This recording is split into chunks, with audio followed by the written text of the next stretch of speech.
dude, this is going to be, I already am in such a good mood today. Creative Tony and I had a very upbeat pre-show meeting. I'm feeling great. Creative Tony's feeling great, looking great. And then there's all of y'all. Hey, I want to start the show today by answering a question that I just saw Tony scroll by on the comment line. And then we actually have a ton of stuff to get to today. And we're going to try to check every single freaking box and take care of our people, take care of the show.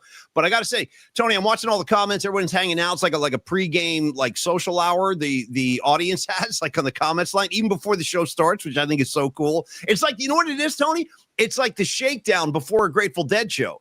Even though the show's going to start at 7:30, bro, I'm in the lot at 3 o'clock. You know what I mean? I'm shaking and baking. I'm buying stuff. I'm rolling them up. That's kind of like our audience. They show up early. They party. We get into the show, and then we send everybody home, hopefully feeling good. But there was a question from, now I got a couple of takes on this. First of all, one of our great supporters, Marcel Pantaleon.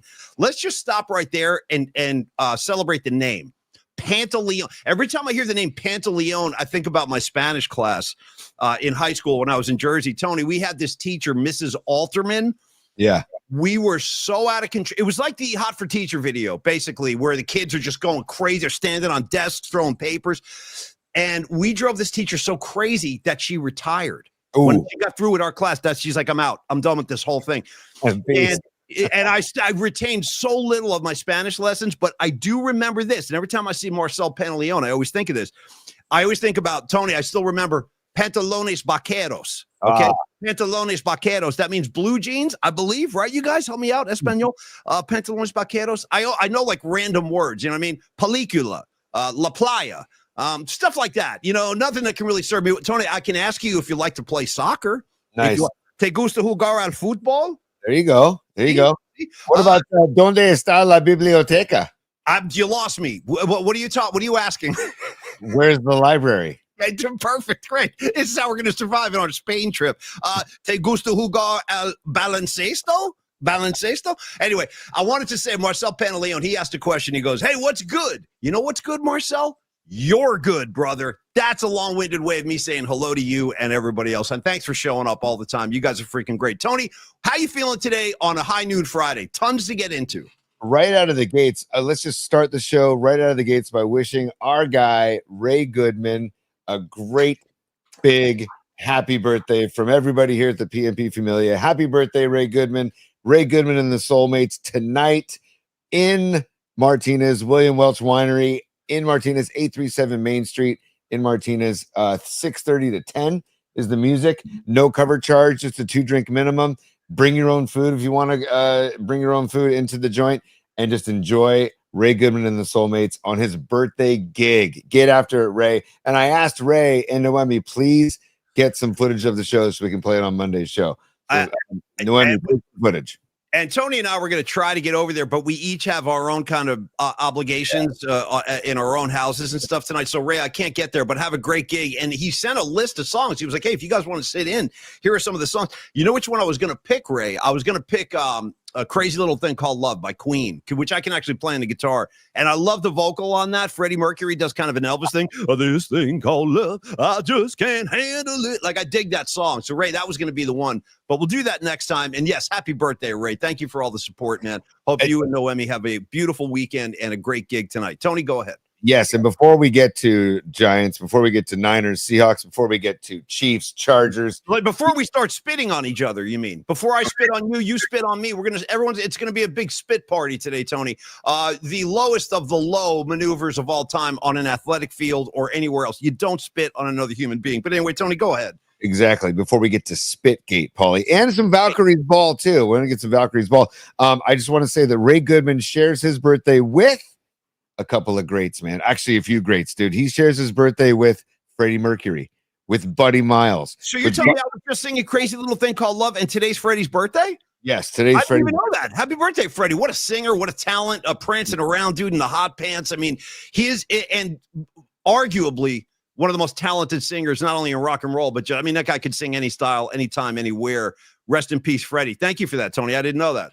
And if you're welcome, dude. Buddy Miles, I said. Also, Bob Newhart, Raquel Welch, and Michael Keaton, Mr. Mom, Michael Keaton. Here we go. Mr. Mom, Batman, however you want to slice and dice him. I'm a Keaton fan, by the way. I support Michael Keaton. I've always liked him. Dude, I've always go back and watch Mr. Mom. It's a classic.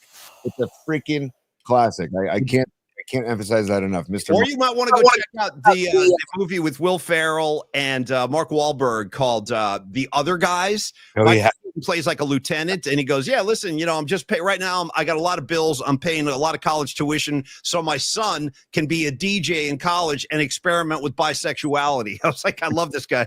That's like I'm paying like $30,000 a year so he can explore his bisexuality. Yeah. Don't sleep on Keaton as Batman either.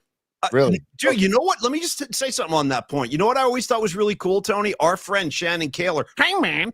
He is like Mr. Batman. He loves Batman. He's got Batman pillowcases, Batman T-shirts. Remember, he's like a big Batman fan. Mm-hmm. And I asked him once on our old podcast to go, "Hey, Kaler, how do you feel about, you got Christian Bale over here. They got this new kid. I forget his name. Forgive me. But the most recent one, I don't even know this guy's name. George Clooney. There's so many people that play Batman." I go, "Kaler, who's your favorite Batman?" He goes, "Michael Keaton." Yeah. I'm shocked. I was like, wow, dude, you're going back in, because I feel the same way. I thought Michael Keaton was a great Batman. And also shout out Jack Nicholson as a Joker for life. You know what I mean? Yeah. And also, I got to give love to John Joseph right out of the gates too, dude, because he says, don't forget about Michael Keaton in Gung Ho, which was Listen, we could go Keaton all day. I'll throw another one on the pile. This might be his funniest role of all time. Have you ever seen the movie Night Shift? Oh, yeah. Love brokers. Love broker. He basically plays a pimp with Henry Winkler. It's hilarious. Okay. Sorry. We got to sidetrack.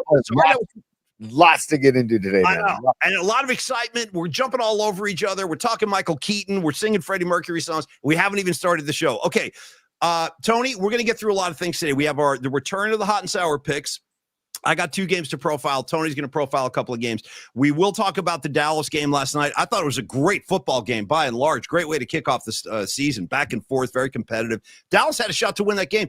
Yeah, dude. Look at this. Shout out Don Peralta. You know what, dude? Why don't we do this? Let's go right into a stellar design read. Sid, the creator of this image, is our very own Dom Peralta, who is also the CEO and head of Stellar Design. So Dom Peralta has been good enough to contribute this new artwork, kind of like a Chinese restaurant menu. I freaking love it. And the inspiration for this, just to catch everybody up, Tony and I last year, we were meeting weekly and talking about the show that we wanted to do this year, which you guys are watching right now. We put a lot of planning into it, and we kick ideas around, and it all started at the House of Nanking in San Francisco. And we were sitting there and we were like, "Tony, you know what? Maybe we should do like football picks every week." And you're like, "Yeah, cool. What do we call it?" And we were sitting in the restaurant with the menus out, and I'm looking around and I go, "I don't know. How about hot and sour picks?" You know what I mean? Because we were in the restaurant and it stuck. So that's why we have that motif. And Dom, thank you for the new, I love the yin and yang thing at the bottom, bro. Give me that on a hat. You know what I mean?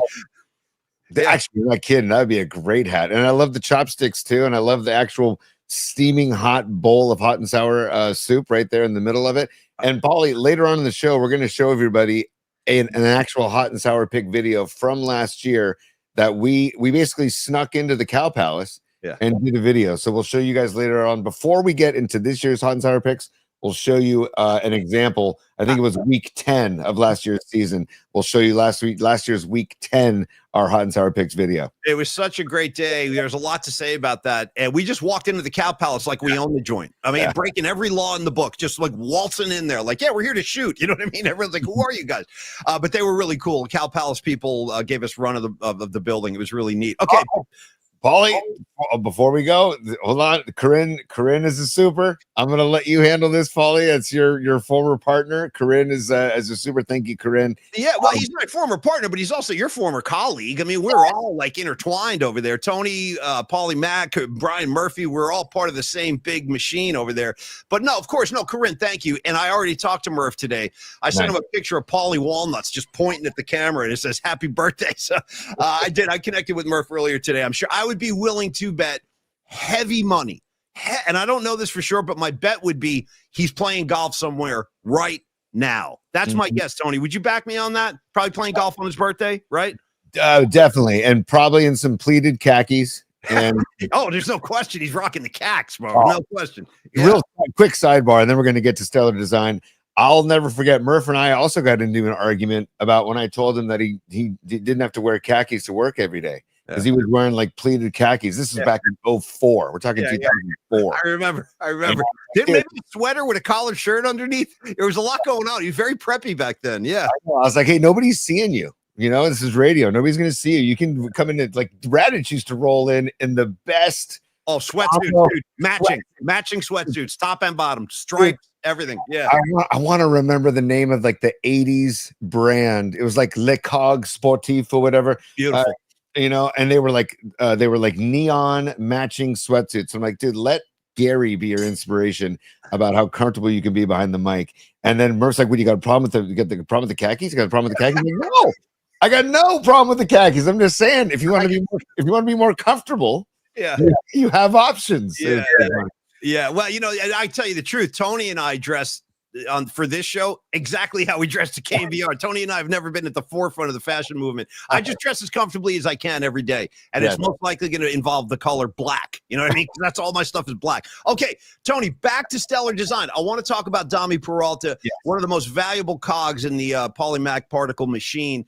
We thank him for all his contributions, including the new artwork for the Hot and Sour. But let's talk about Stellar Design, Tony, the San Francisco Bay Area-based industrial design studio, shaping the future of product innovation. And I want to talk about Baller TV Cam a little bit because Tony is neck deep in use. We know this. Like you hear it on the Night Flight song. You coach your little league. Like it's part of his identity. He's a little league machine with his kid. And here we go. Yeah, and there's the Baller Cam. So this is the first youth sports weekend that we're going to help stream nearly 1,000 games to family, friends, and loved ones since the initial launch about a month ago. We're calling it a family affair. The San Francisco 49ers are investors in Baller Cam. How about a round of applause for the Niners having great taste and doing business with Don Peralta and Stellar Design. More information on this, or if you want to grab one, listen, this allows your family. And a lot of us, and I'm one of these guys, like my family's all over the country. I got a sister in Virginia. You know what I mean? I got aunts and uncles in New York. There's just, it's the way of the world, man. We all have kind of tentacles spread out. So with Baller Cam, they can enjoy your kid's game regardless of where your family is. Maybe your parents are in Florida. Maybe your parents are in Portland. You know, they can tune in with Baller Cam and check out all the games, Tony. Go ahead. Yeah, and it's no surprise that Dom and Stellar Design and the Niners have teamed up because the Niners are on the forefront of technological innovation, and so is Stellar Design, and so is Don Peralta. So it started in 2014, right? But Stellar Design, they guide ideas from concept to production through prototyping, testing, and launch. From breakthrough consumer electronics to life-saving medical devices. We talked about New Rava, right? And the work that they're doing with New Rava. I'm doing work with New Rava in my house, by the way. I'm a big New Rava guy now. Thank you, Dom, for the donation, because I'm neck deep in New Rava. That's you're thinking about the leaf cleaner. You're talking about the leaf cleaner. I'm talking about Nurava for the epileptic seizures. Oh, sorry. No, you're right. 100%. Sorry. No, I'm not doing epileptic seizures. What's the plant cleaner called again? I'm forgetting. Dom, help me out. But anyway, I love that. I love the piece. Goha plant care. Goha, bro. I'm a Goha guy. Sorry, Tony. I stepped on you. Go ahead. All good, man. We got Nurava, we got Goha, and we got Baller Cam. But they are at the forefront of technological advancement, and they are just trying to merge cutting edge technology with stunning aesthetics. So your product looks amazing and works flawlessly, P. Thank you so much, Tony. They create award-winning design with a meaningful connection between people, product, and brand. So whether you are an individual with an idea, maybe you're a startup like the PMP show, maybe you're a big dog on the block, a Fortune 500 company, Stellar Design can work with all of y'all. And they offer partnership to achieve out-of-this-world design. Visit stellar.design and make design impact. Please do reach out to our good friend Don Peralta at Dominic@stellar.design. Dominic@stellar.design, or just reach out and call the kid 650-796-3144. 650-796-3144. Call him or text him anytime. Thank you so much, Dom, and thank you, Stellar Design. I want to say hello to everybody watching on the Cron 4 Plus app. How are we doing in Cronland today? The Chronic, we're calling it. It's the Chronic community. We're so happy to be a part of it. Shout out to Chris Flynn over at Cron. He's been really good to us, and we are, again, very, very happy with this partnership. Also, all of our friends on YouTube, on Instagram, on X, on TikTok. Am I forgetting anything? Tony, Spotify and Apple Music. I think that checks all the boxes. Okay. So let's talk before we go into Hot and Sour and the music assignment. It's a packed show today.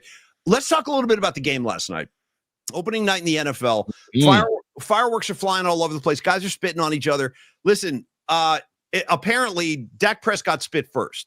He spit on the ground, right? And then here he comes. Here comes Jalen. He decides he's going to spit right on Dak's chest. It was just an ugly start to a game. Jalen Carter knows better. Dak Prescott knows better. I don't know what was said. Who knows? I mean, stuff's heated down there. But it did have an impact on the game because Jalen Carter couldn't, get his fingerprints on that thing. And I still stand by this. I thought the Dallas Cowboys looked pretty good, all things considered. But in order to beat the defending Super Bowl champions on opening night on their own field, CeeDee Lamb, you got to make those plays, kid. You got to. That's to me, it's as simple as that. He's got to make those plays. Not one, not two, three. Big drop. Now, the third one, he was kind of fully extended, Tony. That was a tough catch. I'll give him that. But the other two, inexcusable. Right in the hands, right in the numbers. You got to come down with that ball. One would argue that he's getting paid handsomely to make those catches. You know what I'm saying, Paulie? 100%. 100%. He's the lead guy, dude. He's the freaking lead guy. You got to make, that's what I'm saying. You got to make those plays, man. Right. But cue up the Beastie Boys. Drop. Because, dude, three biggies, man. And I felt Rags' pain last night. So did I, dude. Rags. I wonder how my guy's holding up today. I look over. There's a comment for Rags right now. Let's put the X in sex. I have no idea what he's talking about. But Rags, that's just Rags being Rags on a Friday. I was thinking of him last night, though, too. It was a brutal, and dude, by the way, after the spitting of Jalen Carter, after he spit, I was like, you know what? I'm now pulling for I already had the Cowboys plus 8.5. Yeah. But I by the way, plus 8.5. Let's go. It was too good to be true. It was doing the 8.5. It's like, dude, I'll take that right now and twice on Sunday. Shout out to the Dallas defense. I thought they did a pretty good job stopping the run. And dude, shout out to Dak. He looked great. I thought he looked great. I thought he looked better than he did last year. I mean, he was laying balls right on the numbers and really competing. I thought Dak Prescott looked very good last night. Paulie, I'm looking forward to laying giving 3.5 points in my Chiefs tonight. So Chiefs Chargers, buddy. So the Chiefs are giving away 3.5 points. So remember, I said I would take Dallas plus 8.5. And I'm going to take the Chiefs minus 3.5 tonight. So Tony, have you forgotten about the defund the Chiefs movement I'm trying to start? Defund the Kansas City effing Chiefs. I'm at the forefront of the movement. Anybody want to join me? I'm right here. Let's march down Market Street with banners. Defund the Kansas City Chiefs, even though Creative Tony's going to bet for him. Listen, I think the Chiefs are going to have a bumpy year. I really do. And there's some science behind this. Let's just remember, last year, the Kansas City Chiefs, they had had their usual thing, home field throughout, but all those wins were one-score games, dude. They were barely squeaking by games. The usual phantom pass interference calls, the usual phantom holding calls, helping them move down the field. This is why I object to the Chiefs so much. They are coddled by the NFL. They are coddled by the referees. It's all I'm telling, and I'm not even a conspiracy guy in any way, shape, or form, but Taylor Swift is involved in this. They want viewership to go up. It's like, it's too much, man. So the NFL holds their hand, and I'm saying the Chiefs are not as good as they were 3-4 years ago. They're just not. Well, the only person I'm rooting for on the Chiefs is Elijah Mitchell, as we talked about yesterday. But Paulie, again, I'm going to put the money on the Chiefs tonight, but if they lose, I'm stoked. And if I lose the bet, I'm stoked. And if they happen to win and I win some money, then I'm stoked again too. It's a win-win situation. So go Chargers. But if the Chiefs happen to win and cover, then I get some dough too. I'm going to just throw this out there, Tony, as a counterpoint to your thing. And Tony knows what he's doing. You know what you're doing. It's not a bad bet or anything. But I would say this: Jim Harbaugh. Just again, keep this in mind. Jim Harbaugh is 5-0 in the NFL on opening days. Never lost his first game in the NFL. 5-0. Number two, I just have a feeling the Chargers might flat out win this game tonight. I not even with the points. I think they might flat out beat Kansas City. Harbaugh's guys are going to be ready to go. They're going to be ready to go. And the Chiefs, their whole thing is, hey, we're going to reclaim our throne. We're here to show everybody. Dude, the AFC is a freaking junkyard dog fight. There are so many good teams from Baltimore to, just count them up. Buffalo, they're all over the place. There's competition all over the place. So watch out, Kansas City. I think they might take an L tonight. I really do. And how about Sunday Night Football this weekend? Sunday Night Football is Bills and Ravens, dude. That's going to be a dogfighting. The Go, fist fight. Bill, Yeah, man. brawl. Yeah. And you know what? Again, watching that America's team on Netflix.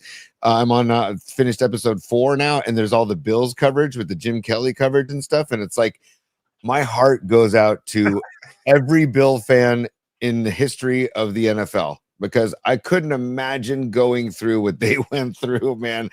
4 times, dude. Like, and you just feel for Jim Kelly, you feel for Bruce Smith, Thurman Thomas, all these guys. So anyways, I'm like, the Bills are one of those teams that I root for forever because I want them to get a ring. Kind of like the Milwaukee Brewers. So go Bills on Sunday. How about this, Paulie? We are in day 2 of 5 straight days of just wall-to-wall football, dude. So like, this is great, man. We got Chiefs Chargers tonight, and we got the college slate tomorrow. Then we've got NFL week 1 all damn day, and then Monday Night Football. I mean, it is like, this is hog heaven, as my dad used to say. This is hog heaven. So we can get into the Chiefs and Chargers a little bit later, Paulie, but I also want to get into the Niners Seahawks as well at some point during the show. And can we tip our cap to the Valkyries when we get a moment in the show too, Paulie? Because I want to 100%. Why don't we do that right now? Talk Valkyries right now, and then I have something I want to show you, and then we can get into the Niners Seahawks. But let's start with the Valkyries. Good call. They clinched the playoff spot. It's the first time in WNBA history that an expansion team has actually made it to the postseason. So congratulations to the ladies of the Valkyries, man. They found their way to the postseason, and shout out to the Valkyrie fan base. Jumping Joe Lacob, dude, he knows. We're going to pack the place, sell out games, hand over fist, and he was right. Dude, they're coming fast and furious, and the Valkyries are I'm very happy for them, too. I'm ecstatic for them too, man. And the scene at Chase, it's purple everywhere, or is it magenta? I don't know what you call that color. It's like it's like a soft purple. Yeah. Maybe it's a lavender, but I like that. Give me some lavender, bro. Good. It is a lavender, totally. Yes. And by the way, dude, anytime you walk by a fresh lavender bush, if you don't stop and like rub your hands on it and then just smell your hands, you're missing out. You're missing out. Do yourself a favor. Next time you see a lavender plant, stop and smell it. Anyways, according to, and Neil Donardi swears by the Valkyrie fans that come to Longbridge. He said they are so passionate and they love their pizza too. So we can talk about that later when we talk about Longbridge pizza. But Paulie, dude, most wins by an expansion team, 23 wins. Dude, sold out all 21 home games. They averaged over 18,000 fans at home. The most ever by an expansion team. I mean, no, excuse me, most ever by a team in WNBA history. That is just incredible stuff, man. The only bummer, and dude, credit our guy Alex Simon. I read it on SFGate. Alex Simon at the SFGate. I read his article today about how they're moving the playoff game to the SAP Center in San Jose, because before they ever even agreed to bring on the Valkyries, they booked this event at Chase Center. It's an international tennis event, and so I guess they can't get out of it. So they got to move it to San Jose, which is a major bummer. But I don't want it to like tarnish what the Valkyries are doing and what Lacob's doing and what's going on. I don't like it. I got to tell you, if I'm a Valkyrie fan or if I'm a player, if I'm a coach, I don't like that. And by the way, shout out to the 1975 Golden State Warriors who had a similar problem. Dude, they got kicked out of Oakland because like the Ice Capades came or something like that. I'm not even kidding. So they had to wind up playing. I think they clinched the championship in the Cow Palace. Believe it, in 75 with Rick Barry. So you know, this stuff does happen. It's not totally unprecedented, but I got to say, it's very unfortunate. And why not? You know what, dude? Why don't we kick the tennis players down to San? You guys go to San Jose, pack up your rackets, get your little headbands, and drive down 101 to San Jose, because this is Valkyries country, Holmes. I feel like very defensive about this. Like, they've earned the right to play in their own building. And you just said it. The fans have spoken. Listen, the fans have spoken. There is an appetite for WNBA basketball in the Bay. That cannot even be debated, as Tony just talked about all the sellouts. So I feel like they've earned the right to play on their own floor. Like, I would not be happy about this if I was a player. I know they're going to roll with it, and they'll go down to San Jose, and I hope it works out. But I don't like it. I don't. I think that the tennis people should pack up and split, not the Valkyries. I totally agree with you with everything you're saying, Paulie. And I'm wondering if I'm in that. I don't know. What's the difference between, if you're in an international tennis event, what's the difference between going to Chase and SAP? I guess they can market it as you're in San Francisco versus San Jose, but San Jose is the tech capital of the world. I don't know. It's just a bummer, but congrats to the Valkyries. And another question real quick, and I'm not being sarcastic. Why wouldn't they consider moving? And I'm sure there's got to be a reason for this, but I wonder why they wouldn't consider just playing the game in Oakland at the Warriors' former gym. Like, take it over to Oracle. It's a lot closer to San Francisco, obviously, than San Jose. Why do we got to go all the way down there? Take me across the bay, dude. A lot of good vibes in that building. Championships are won in that building.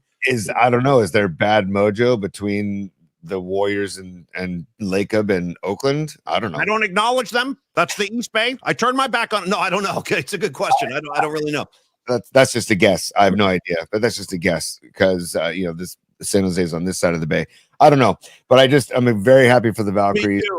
And one last thing. Sorry, Tony. Real quick. One last WNBA note. I'm sure you guys all know this, but just in case you've been under a rock, you missed it. Caitlin Clark, sadly, is injured. She's going to miss the entire postseason, and that's unfortunate because she's kind of the Michael Jordan figure of the WNBA right now. Like her, dislike her. I like her a lot. I like Caitlin Clark, and she gets her ass kicked every time she plays. They're roughing her up. They're throwing elbows. They're kneeing her. It's like, you know what? I don't like that, the way they're like being abusive of her, but she's a baller. She doesn't complain. She goes out there. She hits her shots. So it's unfortunate that she's going to be not part of the landscape going. And I've watched my fair share, dude. I like the WNBA. I've watched my fair share of games. Me too. How does your daughter feel? Is she into it? Yeah. And I like that there's a lot of chippy vibes on the court. Like it's like the NBA in the 80s. It's like Pistons Celtics, and we're not kidding. Go ahead, speak to that, T. And I'm also loving how Caitlin Clark, she just takes a beating and then just says, you know what, I'm going to drain threes in your eye. She's been hurt off and on all season, and I think a lot of it has to do with what she's been dealing with. But it is a bummer for just the WNBA altogether that she's going to be missing the playoffs because she's such a freaking talent. Man. I like watching her play flat out. I enjoy watching that lady play. I do. And she's like the Steph Curry of the WNBA. Yep. And people come to see her no matter where she's playing. If she's on the road or at home, people come to see her the same way people come to see Steph. And by the way, we had a meeting yesterday.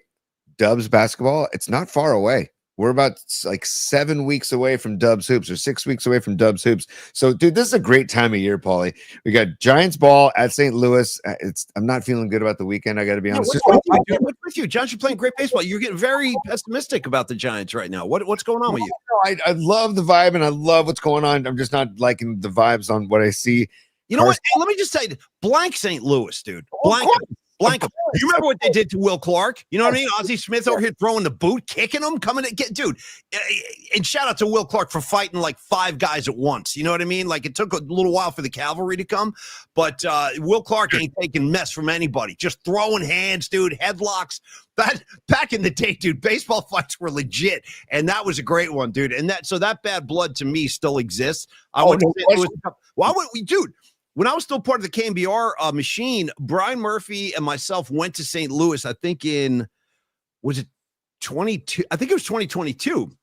And, we caught a series with a bunch of KNBR contest winners. It was great. But I got to say, Brian Murphy had security called on him in the stadium. I swear to God, dude, I went to the bathroom. I came back. There was like 5 security guards standing around Murph. Everybody in our section was standing up. Like, what's going on?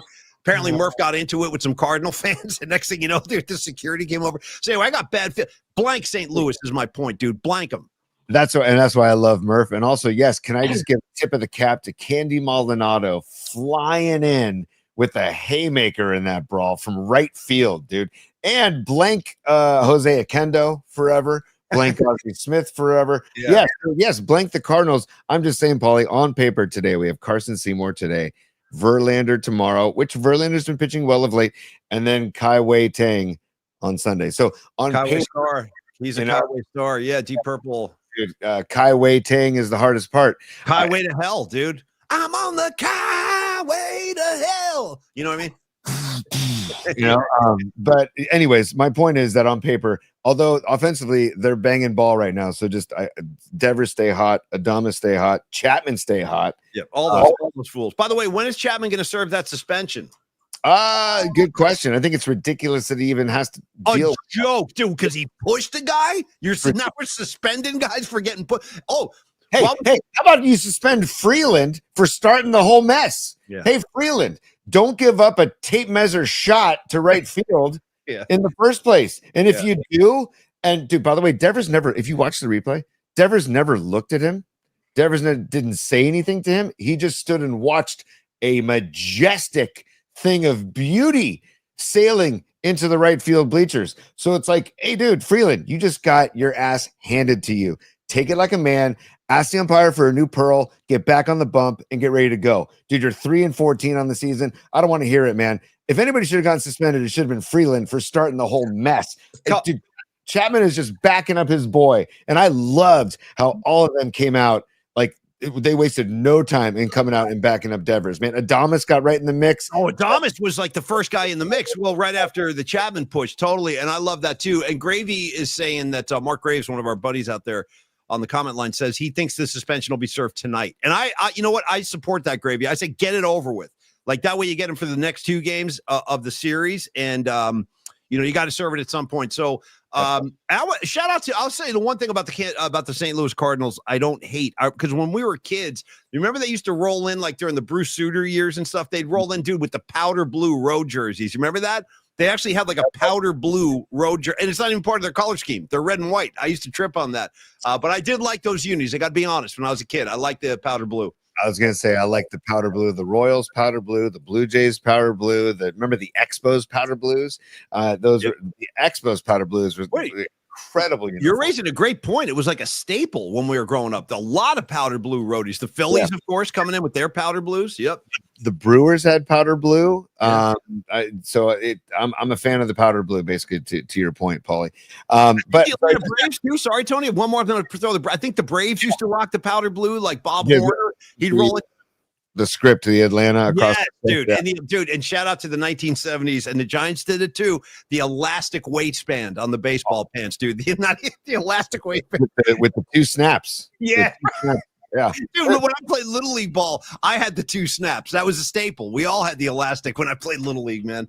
Hey, but Paulie, as we get older, the elastic waistband. I mean, that could be a good band name, by the way. The elastic waistbands, or just elastic. How about just, ladies and gentlemen, welcome to the stage, elastic? Because, dude, Velcro. You just said something that's not bad. I could totally see some jam band come jumping in the mix. Ladies and gentlemen, welcome to the stage at Bonnaroo, Elastic. Like, I could totally see that. Like a bunch of hippies, couple Wookiees spinning around. Fish has a song called Time Turns Elastic. Not one of my favorites, but it's out there. But shout out, it's out there. If you need it, it's out there. Yeah. But dude, shout out to Velcro and Elastic as we get older. Tony. No, I'm a big Velcro guy. Shout out to Dave Letterman show. They used to put the guy in the Velcro suit, just jumping on the Velcro wall and just sticking there. You remember that? Just like with his face like plastered. Yeah, the Velcro suit. Yeah, just jumping. Yeah, jumping on the wall. You know what I'm talking about. You remember that? Yeah, dude. Dave Letterman was a huge kind of influence on me, like growing up. I watched Dave almost every single. I thought he was a genius. I really did. The way he would interview, he was so quick, so sharp, so funny, and kind of subversive. Like I knew I was a big Letterman fan. I miss the Dave Letterman show even today. I really nighttime TV, the talk shows, they've never been the same since Dave and Johnny Carson. In my mind, Tony, I do have one exciting note I want to share with everybody. Before you do that, Paulie, I just want to give people a visual aid on what we're talking about. Oh, please, yes. If you've never seen it, you need to see it, because it's just something that's just. This is back in the Dave Letterman days, and here we go. I just want to make sure. Look at Super Dave. I think that's Super Dave. Yeah, great. Come on. I'll fast forward here. So he's getting his Velcro suit on. Are they taking him off the wall? No, here we go. Oh, dude. Dave on the wall, dude. Look at the gloves, dude. Look at the gloves. Oh, it's just amazing. I mean, come on. Does he run up to the wall? Please tell me he runs up to the wall. Oh, it's a Velcro. The whole suit is Velcro, and then get there. Oh, the trampoline. Here it comes. Here it comes. Get there, Dave. Get there. Theoretically, I'll hit the wall and stay there, right? Yes, theoretically. Okay. Go high. Get there, Dave. As high as I can go. Okay. Continue. Look at it.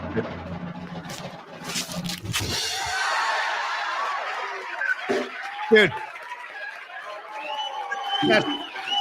You know what, man? That's my kind of TV right there. That's my kind of comedy. I don't know what it is, but that rules. Look at that. That's Dave Letterman plastered to the freaking wall, man. We had it good growing up. I'm telling you, we had it good. We had it really good growing up with our TV selections, man. And great work, Tony. That's creative Tony on his toes, dude, slicing and dicing. I spit an idea out, bam, he brings it to you. Okay.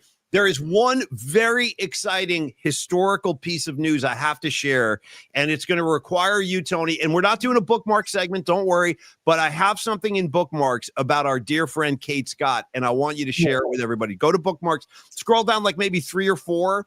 It's a couple deep, but when you find it, put it up because this is fantastic. And our girl Kate Scott continues to soar to the new heights, man. She truly is. She's a pioneer. She's a trailblazer. She's a groundbreaker, and we have a very important piece of information as soon as Tony finds it. Yeah, let me grab it right here. Stand by. No Stand sweat. by. Take your time. I have to get past the rags workout video.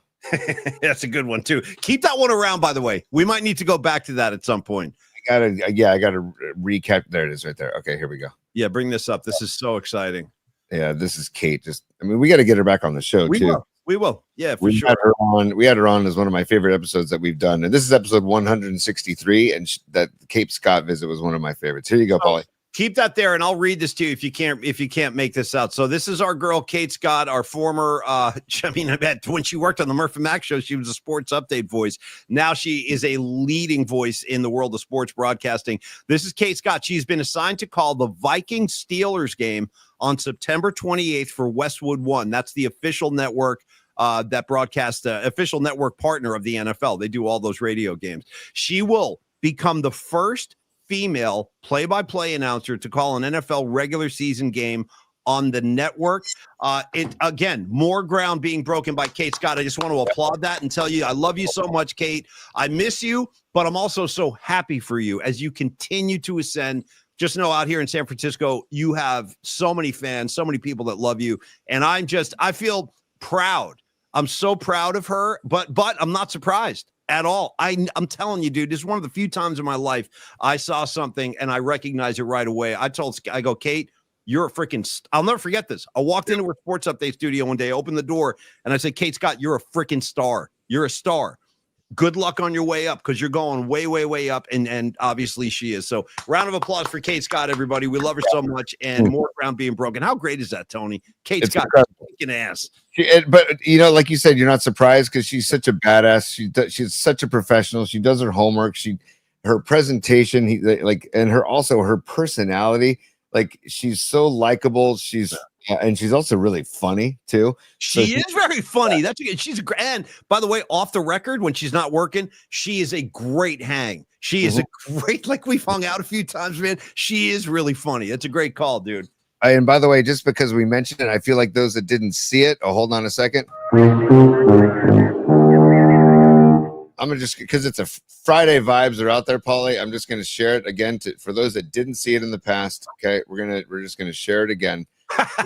This is the Rags workout video. This isn't Rags, but when I was perusing through Twitter the other day, I thought it was our dear friend Rags in on the East Coast. Here we go. Yeah. There he is. That's Rags, dude. 100%. That's Rags. This is my boy doing great. That's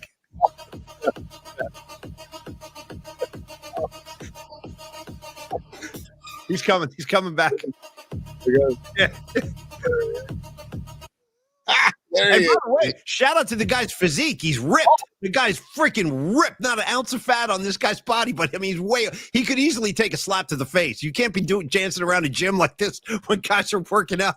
And my guy in the chair doing flies, that might be my favorite part. The guy's dancing right in front of him, and my guy's he's still going, just working on it.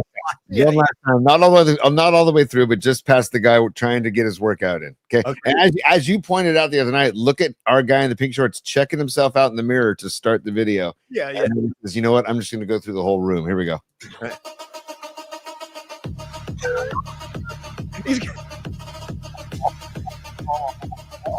All right, Tony, stop for a sec. I'm starting to pick up new subtleties here. So if you can back this up one more time, shout out to my guy in the far left in the white sleeveless tee. He's just baffled. He's just standing there frozen in his tracks. I never noticed him before. He's just staring at this guy. Look at my guy in the white tee.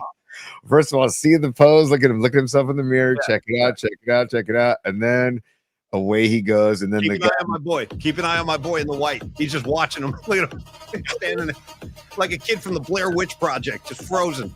Yeah. No, dude. Do you know where this is from? Like what city or state this is from? I would love to know.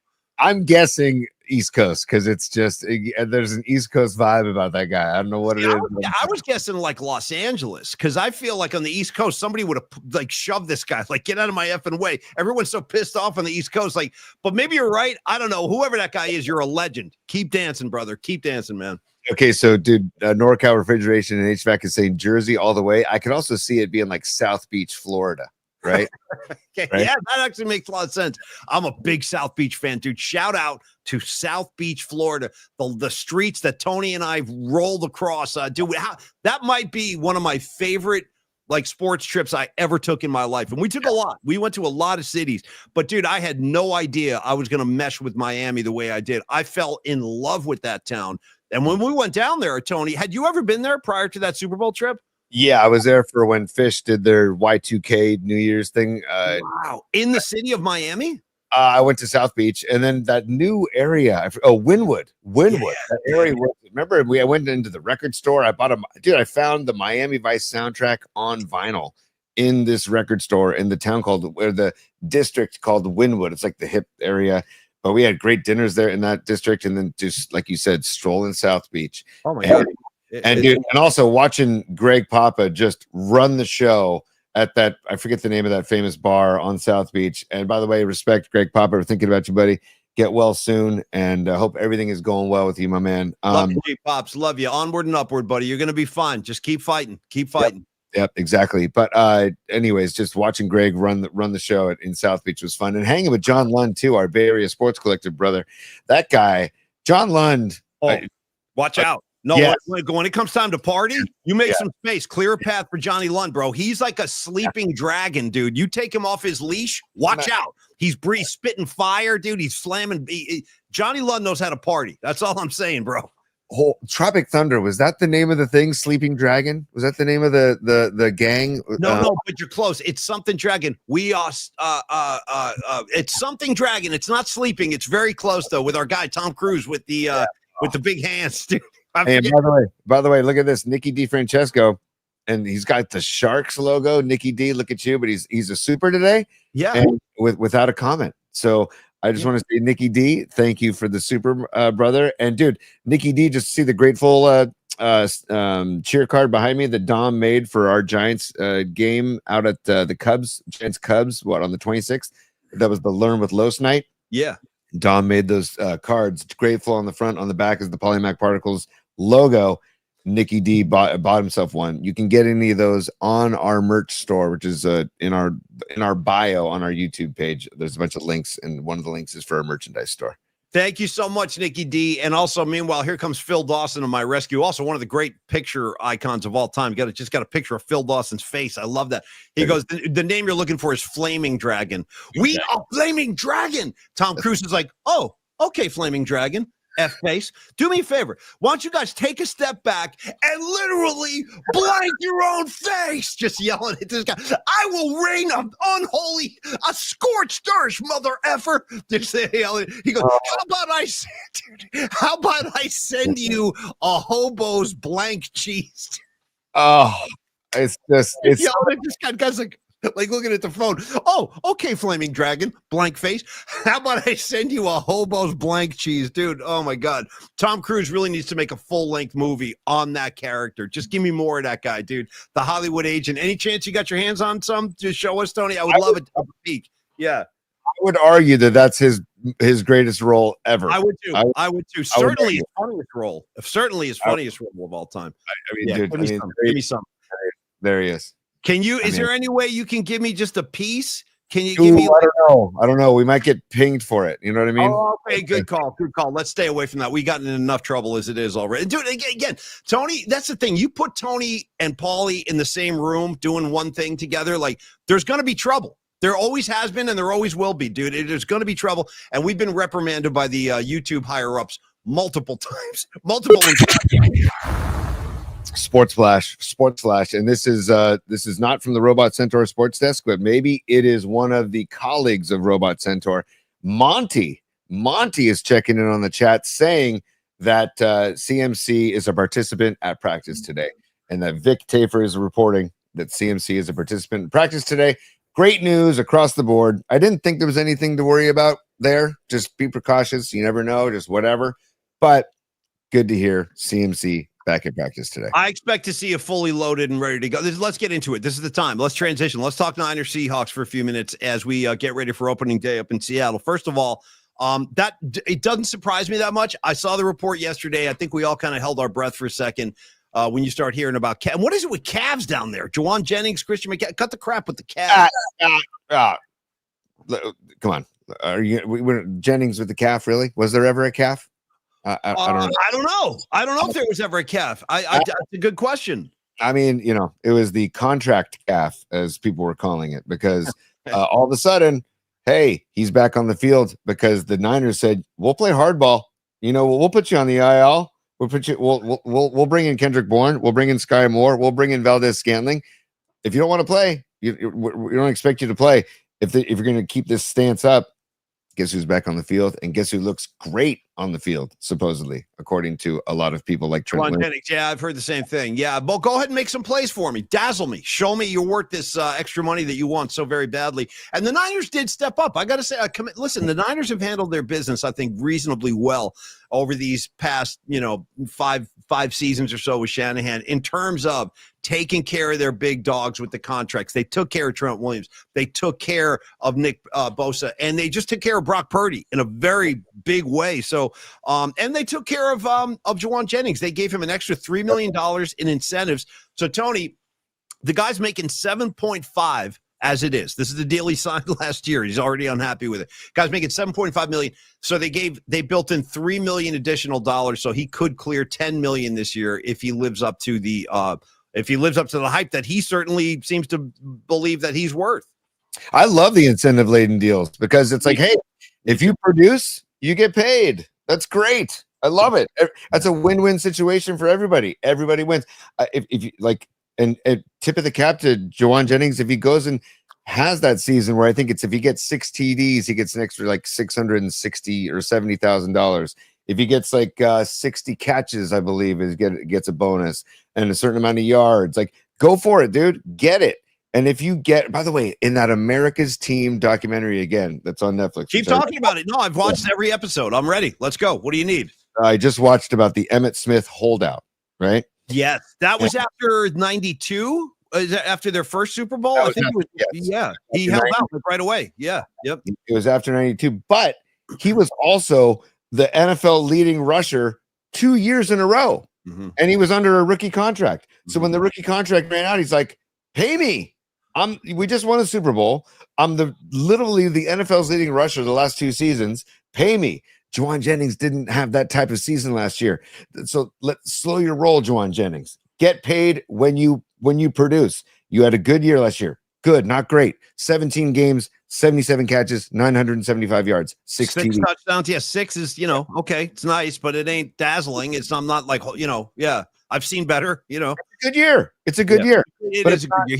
He had a good year. That's exactly accurate. Yes. So if you do that or better this year, go get your bag, right? As the kids say. So I'd rather get a bag of something else, to tell you the truth. I'd rather go down and get a bag of Acapulco Gold. You know what I'm saying? Or whatever they're straining up. Just give me a bag of anything from Humboldt, and I'm happy. That's my kind of bag. You know what I mean? And I'm not harming anybody. You know what I mean, Tony? I'm doing it in the privacy of my home. I'm going to be rolling them up, watching some ball this weekend. And that's, if you're wondering what kind of bag I'm after, my bags come from Humboldt. But go ahead, T. I got to be honest. I'm scared, I'm deathly afraid of the new bags. Can you just give me a bag of like brown Mexi shake? Why? What are you talking? Because it's safe. It's like, it's just. You want lower quality? I don't understand what you're saying. Yeah, give me the shitty stuff. Give me the shit. I want the worst you got. You know what I mean? Just give me a handful of dirt in a bag. I'm happy. Why are you pining for Mexican shake? This makes no sense to me. We live in the Emerald Triangle's right up the street, kid. We're in the ground zero epicenter of the finest herb in these United States of America, and you're saying no thanks. I want to go back to the Mexican shake. I don't know. I don't think I get this. Herb is a plant. Herbs are good for everything. The herb that Bob Marley is talking about is not the herb that's made today. I mean, Paulie, I'm deathly afraid of it because it's so good and so. Do I steer you wrong with BC Bud? I give you the best stuff there is. I got BC Bud. It's fantastic. The BC Bud is in a class unto itself. There's unto itself, but it's not, I don't live up there near you where I can just, freely get it as much as you can. So next time I see you, pass it on. Anytime. I'm always happy to take care of my friends. I got to tell you, the strain I'm enjoying right now from BC is called pineapple candy. Okay. Pineapple candy. And it actually has kind of a citrusy flavor to it. It's fantastic. So shout out pineapple candy. Tony, don't even worry about it. And it's like, you got to kind of we all have to go through that Mexican shake just to graduate to the good stuff. So on the East Coast, Tony, and Dave Chappelle kind of talked about this in Half Baked. On the East Coast, what we used to do is you would drive into New York City and you would go to Washington Square Park in the Village. There'd be all these Rasta guys hanging out. Yo, what you need, man? What you need? And all this. I'd be like, I don't know. You got any smoke over there? So they would send you home with a bag of literally dirt, crumbs, and twigs. And they'd be selling it for like 20 a pop. And like Dave Chappelle said in the movie, he goes, I used to buy my stuff down at Washington Square Park from the Rastas. He goes, I ain't falling for that shit anymore. It's like, and that's what happens. You graduate from that beginner state. That's like when you have training wheels on, and then you find out where the better strains are. I love this this talk we're having. All of a sudden, it's blossomed into an herbal delish debate. I'm loving this. I didn't expect this today. Also, the chat is on fire right now, talking about all different kinds of strands and what their likes and dislikes and their preferences. But Paulie, I do want to get from you before we do our hot and sour picks. And before we do the musical assignment, before we give love to Longbridge Pizza, is there one player? And we didn't do a top 3 this week. We got to do a top 3 next week. Is there one migrate? Sometimes and people get pissed. People want their T3. I'm kind of one of those, dude. You have your own stickers, dude. There are Tony's top 3 stickers plastered all over the Bay Area. But I think you're right, though. I don't think we have time today because we still actually have a lot to get to, like today. Yeah, it's been too long, dude. Yeah, there's the hand signal. Dude, that's the Rags. That's the creative genius of Rags, the hand signal. I still can't do that, by the way. I don't know how he invented that. I can't do it. I don't know how to do that. Just for bleeps and giggles. Tony's top 3. Just one time, Paulie. But my thing was there one player that you're going to have your eyeball on this weekend for the Seahawks or the Niners, or one on each team where you're kind of like is going to be the X factor or might be the surprise? Like, any one player that's like, oh, you know what? I'm really excited for that person. I think they're going to have a great game on Sunday. Well, I would say this top of my head, I would say Fred Warner. And I'll tell you why. Because, first of all, he's a leader of the defense, obviously. I put him in more of a leadership role than Nick Bosa. That's just me personally. Nick Bosa is such a specialist out there on the edge. And by the way, I'm watching you, Nick Bosa. Get to the freaking quarterback, dude. Do your job and smack that guy around a little bit. But no, to me, it's Fred Warner, Tony, because he's coming off that ankle injury. Don't forget, the guy played essentially on a broken ankle last year, and he never made a freaking peep about it. Nothing. Hey, Fred, how's the ankle? No, it's good. I feel good. Man, guy's running around on I've had a broken ankle. It's no picnic. So I want to see how he moves, Tony, and I'd expect that he's going to be moving around pretty well, sideline to sideline. He's got that great speed, great hitter, tenacious tackler. But I want to watch the pace of Fred Warner and see how he's moving around. I am interested in that.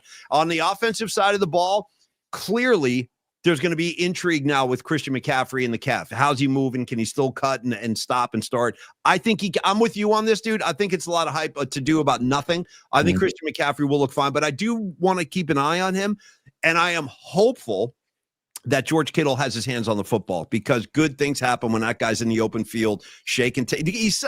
We are blessed to have George Kittle as a tight end. I mean, I would take him over Travis Kelce with no hesitation.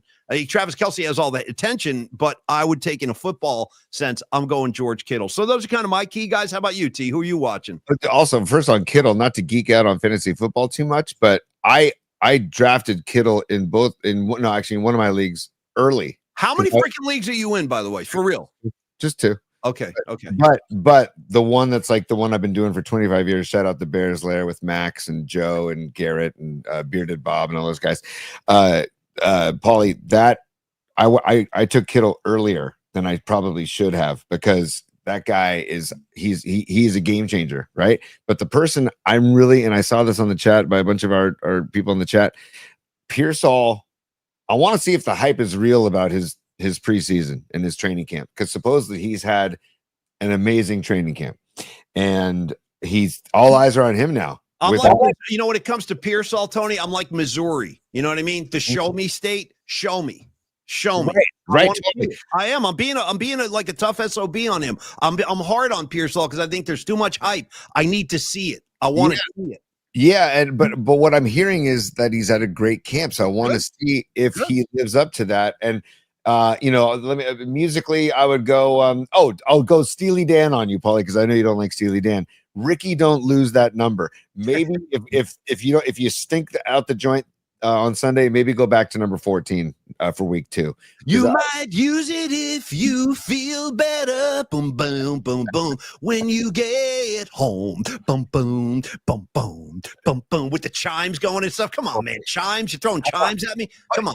A little pretentious maybe. And don't forget, I raked the guy's freaking lawn. Okay, I mowed his lawn in Jersey multiple times with rags. We did the Fagan household, dude. We used to landscape their house. I go way back with the Fagans. I feel like I have the right to break his balls. We're both from the same town in New Jersey. Tony, go ahead.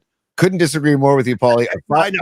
And I'm doing it for comedy. I actually kind of like Steely Dan. I do like Reeling in the Years a lot. Ricky, don't lose that number, or Ricky just lose that number. And It's the only one you know. You might use it if you feel better. Boom, boom, boom. The chimes. Here we go again. I know. Yeah. Paulie, a well-timed chime is like gold. Well, right? you want to talk chimes? Let's talk chimes. Listen, first of all, I'll tell you, do you want to know who's using chimes effectively? The late Neil Peart from Rush. Yes. You can't get through Xanadu or the Trees without some chimes, dude. He's raking the chimes. So it's not like I disavow chimes. I just disavow the Steely Dan chimes for comedy. Yeah. Fine. You got me. Yes. Paulie, I will say, though, I'm a little worried about this Seahawks offense against this Niner defense because we'll see how the secondary is going to hold up against Njigba, right? And Darnold, I feel like Darnold's going to be playing with with his pants on fire with like an added purpose because this is his former team. He did say that he had a hell of a year last year with the Niners, but he's like, hey, let me show you what I got now. And then also Kenneth Walker, dude, that guy is a force. That guy is a freaking bowling ball, man. So it's going to be this game. And Mike McDonald is a defensive-minded coach, too, because he's former D coordinator, Baltimore. He's going to have some tricks up his sleeve for the Niner offense. It's going to be, I hate to say it, dude, but like it could go down to a Moody field goal. And by the way, Jason Myers, the kicker for the Seahawks. Go ahead. Can I just tip my cap to the Seahawks and say, oh, you actually you keep your kicker around for a little while, dude. This is his 7th season with the Seahawks, and he's consistent every year. So I'm just saying, I hope it doesn't come down to a Moody kick, but it might, Paulie. And on the road in Seattle with the pumped-in noise, it's going to be. It's going to be a dogfight. I think. I do not. You're raising a lot of great points, Tony, and I feel you on each and every one of those, man. And I don't disagree. I think it's going to be a hard fought game. It ain't like the Niners are going to go up there and roll them. I think it's going to be pretty competitive, actually. And your Moody thing, dude. I hope it doesn't. The whole Bay Area is going to our blood pressures are going to spike if he comes trotting out there late fourth quarter with a kick to win the game. But we'll see. Let this thing play. You know what, Tony? It's probably a good time for us to transition. Let's bring back the hot and sour picks because we still have to get to the music assignment, and then we got there it is, Tommy. All right, so this is the new logo for our hot and sour pick segment. I will have musical accompaniment hopefully by next week. I have a good idea for a song for an open for this segment, but it's not recorded yet, so hopefully we'll get to that by next week. But in the meantime, please do enjoy the visual of the hot and sour picks, the menu.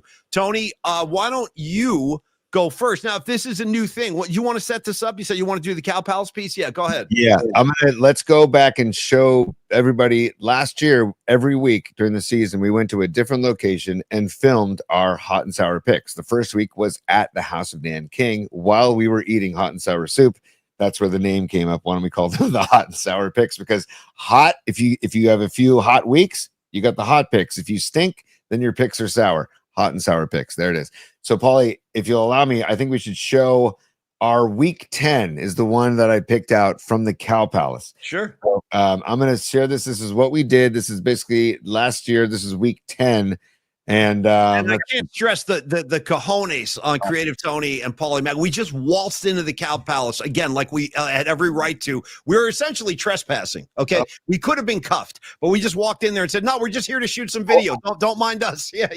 the doors were wide open. Honestly, We walked in. I figured they wanted us there. Yeah. Towards the end, by the way, we ran into somebody. I have his business card somewhere, but somebody that works there, and he's like, "Hey, can I help you?" Yeah. Is there something I can do for you guys? No.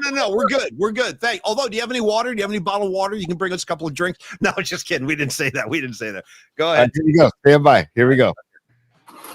Oh, hey, Creative Tony. Come on in. We're here at the Cow Palace today, and I'll tell you why. We're going to deliver the hot and sour picks, but I just felt a little pang today. Something told me, get back to the roots, man. Get back to the location of Paulie Mack's first ever rock and roll concert. True story happened right here in the Cow Palace back in 1979, man. Right over here, Creative Tony, pan to your left, that's where the stage was. You see those stacks of wood. Paulie Mack sitting right up here to the left in my seats. It was Kiss, 1979, but certainly they're not the only band that's played here at the legendary Cow Palace. You ever heard of the Beatles? Yeah, the Fab Four. They played right over there. So did the Stones. So did Sly Stone. So did Prince. So did U2. So did Nirvana. Aerosmith. I mean, the biggest bands in the world would play here when they came to San Francisco back in the day. By the way, just between me and you, this is not safe for work. Plug the kids' ears. Shout out to the exotic erotic ball. Come on, man. If you know, you know. I went to one. I'm not kidding. And by the way, I dressed up as Paul Stanley from Kiss. Irony? Ironic? Maybe, maybe not. Coincidence? You decide. I'm here to deliver hot and sour picks. I got a job to do. Let's get right down to it. By the way, last week I won 2 games. So I'm 11-9 now on the year. It feels good to be over 500. And you know what? Last 2 weeks, I've taken the points and bet against the Chiefs. I won both games. How do you like that? So today you're going, Paulie Mack, you're going to do it again? No, Kenny Rogers taught me when I was young. No one to hold them, no one to fold them, no one to walk away, no one to run. Today's the day I walk away from the Chiefs, but I'll be back. I'll be back to pick against them soon enough. In the meantime, let's go down to Washington, D.C. Jane Daniels, Rookie of the Year candidate. We don't talk about them enough here on the Hot and Sour Picks. They are hosting, the Commanders are hosting a 6-2 Steelers. Steelers getting free. Commanders at home with their 7-2 record. I know the question you're asking, Paulie Mack, are the Commanders for real? This is the kind of game that's going to determine that. I think that they are. I think they're ready for the big stage. So give the Steelers the points. With all due respect to Mikey Tallman, I'm a fan of the face. We've talked about it. But I'm going Jane Daniels and the Commanders in this one. Game number 2, Tennessee Titans going into Los Angeles, taking on the 5-3 Chargers. Tennessee with their 2-6 record. And they're not really moving the needle. What do they have left down there? Not a whole lot. They are getting 7.5, but I'll tell you what, Justin Herbert finally has a coach. Justin Herbert finally has a defense, dude. They're playing pretty good football. Did you guys know? I didn't know this until I looked this up. The Chargers have the stingiest defense in the NFL. They've allowed the fewest points in the entire league. Pretty impressive. So I'm going to go ahead and take those Chargers. Justin Herbert, maybe the most talented quarterback in the league, if I could just kind of submit that.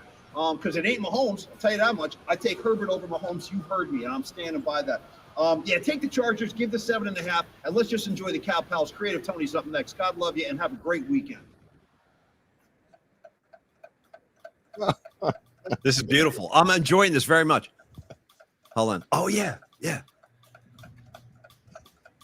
Oh, hey, Paul. Hey, Creative Tony. Hi.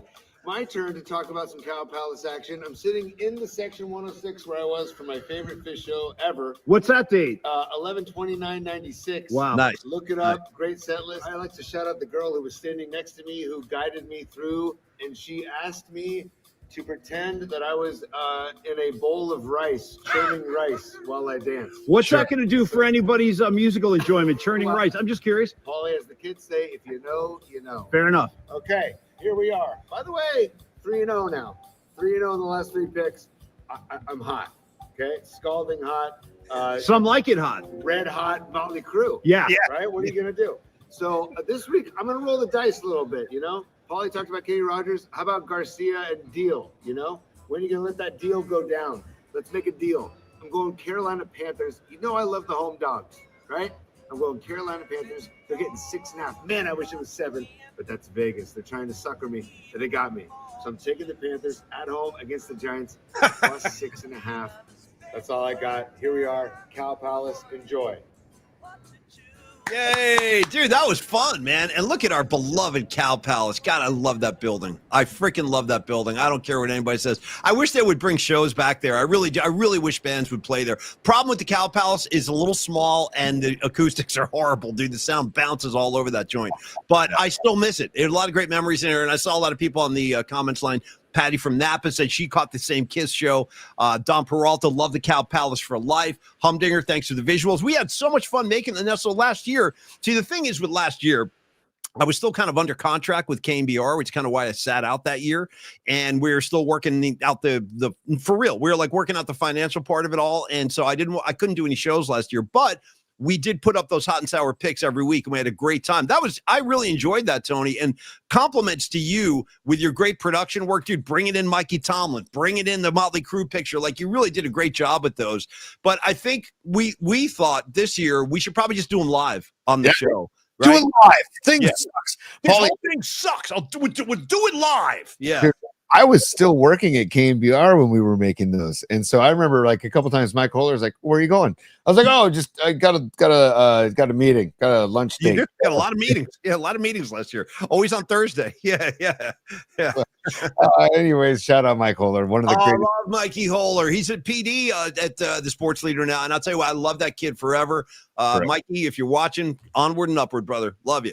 So, Paulie, let's go. Okay. On to this year's week one. Leave that up, by the way. Leave that up. Yeah. Okay. Yeah. This year's hot and sour picks, and just I'm going to move something real quick, just so people can see the yin and the yang on the graphic from Don Peralta. Thank you, Don Peralta, by the way. Just another great work from Peralta and Arts Co. Don Peralta at his finest. So, Paulie, do you want to go first, or do you want me to go first? I honestly don't care. You tell me. What's your preference? How about I'll go one, you go one. Oh no, yeah, I'll go one, you go one, I'll go one, you go one. How about that? All right, back and forth, do-si-do. Round and round we go. Go ahead, T. I'll kick off the festivities, brother. Let's do it. So, Paulie, like I said in that video, you know I love the home dogs, right? And I feel like there's a coming out party for the Atlanta Falcons this year. I really do. With Bijan Robinson, with Drake London, with Michael Penix. You like your Penix. Yeah, you're a big Penix guy. I'm totally sold on Penix, but this is your pick. Go ahead. Yeah, he hasn't done anything yet. I like the potential of Penix. Let's put it that way. And they are at home getting 1.5 points. Okay. And they're hosting Tampa Bay. Tampa Bay is tough, but I think Atlanta wins, doesn't just cover. I think they win the game at home to start the season. Home dogs, they're getting 1.5 points. I'm taking the Atlanta Falcons at home. Baker Mayfield on the road. We'll see what happens. And you got that Bucky Irving is a good running back too, but I think that Atlanta, it's gonna be a tight game. Anybody named Bucky, you know what I mean? Anybody who steps up and you goes, just call me Bucky. Like, right. I'm automatically a fan, bro. If you introduce me to anybody named Bucky, I'm gonna get along great with that guy. Tony, what's the spread again, real quick? 1.5. So it's gonna be a tight game, but I think Atlanta wins outright. So I think Atlanta wins the game, and I love home dogs, especially week one. So that's my first pick. Paulie, go ahead with your pick. Okay, so the tradition continues. Now, if you're a long time, Murph and Mac fan or listener, you remember, or maybe you don't remember, but every year we used to do our Friday football forecast. And my tradition on that, and I'm going to carry this on to the new show now, Paulie Mac's Particles, where for week one, I would always take Raiders. I would always profile Raiders and Niners games. It's kind of a tradition. And I know the Raiders are in Vegas, but I still feel like Oakland and the Bay Area is their spiritual home. I don't think that's ever going to change. I still actually know my fair share of Raider fans here in the Bay Area. Like, they haven't abandoned the team. So for Raider Nation, you're damn right, for Raider Nation, stand up and be proud. Stand up and be counted for what you are about to receive. I want to get into the Raiders at the New England Patriots, opening day in Foxborough. Raiders are getting 2.5 points.